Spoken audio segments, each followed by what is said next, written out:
আজকে আমরা এই জন্মাষ্টমীতে একটি রাধাকৃষ্ণর দরজা আমরা রং করব অথবা বার্নিশ করব। তো যাই হোক, এই দিনে আমরা জন্মাষ্টমীর দিনে এই কভারটা রং করছি। ঠাকুর ঘরের একটি গেট। তো কাস্টমার বলেছে আমি রাধাকৃষ্ণ নিব, আজকেই নিবে, এই জন্মাষ্টমীর দিনেই ওই রং করে ফিটিং নিবে।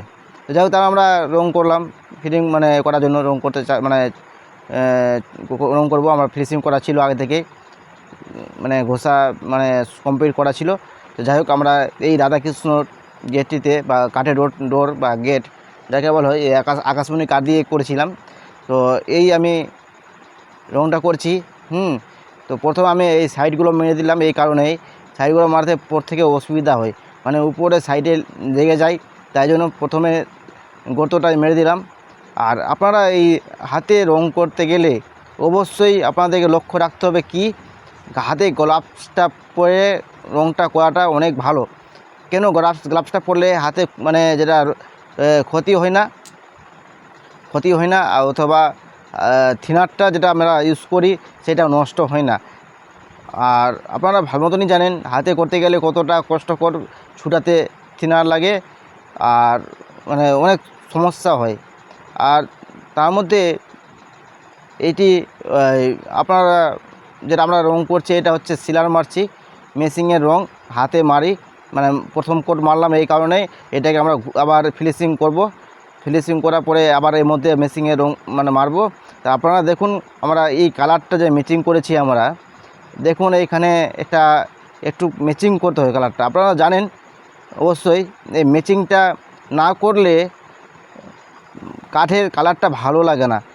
আপনারা অবশ্যই জানেন কাঠের কালার সাদা কালার পাওয়া যায়, সিলার অথবা গ্লোজি পাওয়া যায় সাদা, কাঠ কালার রং, যেরকম কাঠ থাকে সেরকম রং হয়, অল্পটা লাল হয়, যেরকম এবার কাস্টমার যেরকম চাই সেরকম আমাদেরকে মাল তৈরি কাঠ জিনিসটা তৈরি করতে হয়।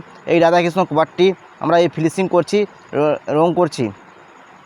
তো রংটা কীরকম হচ্ছে কালারটা বলবেন কমেন্ট করে।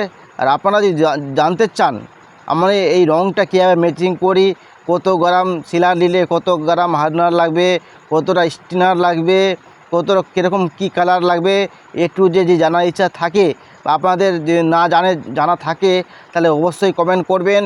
জানতে চান যদি রং ম্যাচিং কীভাবে করতে হয়, তাহলে আমি এই ভিডিও একটি তৈরি করে দিব আপনাদের জন্য। তো অবশ্যই আমাকে লাইক কমেন্ট শেয়ার করবেন, আর আমাকে কমেন্টে জানাবেন, আমি আপনার জন্য নতুন ভিডিও একটি করে দিব। এই সেম কমকা চ্যানেলকে সাবস্ক্রাইব করে রাখুন, অনেক কাজের ভিডিও পাবেন। তো আপনারা এই রাধাকৃষ্ণ কভারটি বা আমি রাধাকৃষ্ণ যেটা আমি কাঠের উপরে আমি এঁকেছি কীরকম হয়েছে সেটাও একটু কমেন্টে বলবেন। তো আমরা এই কাঠে যেটা আমরা মারছি এখন বর্তমানে, এটা আমরা সিলাই মারছি, সিলাই মেরে এটাকে আবার ফিনিশিং করে আবার মেশিনের মাধ্যমে রং করব। আর আপনারা হয়তো জানেন না এই দরজার মাধ্যমে বাইক কালার রং করা যায়। বাইক কালার কীরকম, যেরকম সাজানো যায়। তো এইটা সাজানোর অনেক শর্টকাটের মাধ্যমে সাজানো গেট করা যায়। তো আপনারা হয়তো জানেন না বাইক কালার কী করে, আমি জানি। তো এই গেটে বাইক কালার হবে না, কেন ওই বাইক কালার নেবে না, তাই জন্য আমি এই কভারটা করবো না, ওই জন্য আমরা আপনাদেরকে দেখাতে পারলাম না। তো ডিজাইনটা দেখুন, ডিজাইনটা কীরকম হয়েছে, এটা হাতে করা, এটা কোনো সিএনসি মেশিনে করে নি, এটা করেছি হাতে নিজে খোদাই করে করা রয়েছে। আর আমি এই কারণে এই ভিডিওটা দেখালাম, যাক আজ জন্মাষ্টমী, তাই জন্য আপনাদেরকে এই ভিডিওটা দেখাই। কেন আমি এই জন্মাষ্টমীতে রাধাকৃষ্ণর কাজ করে কাজ করলাম বা কাজ করছি। তো আপনারা দেখুন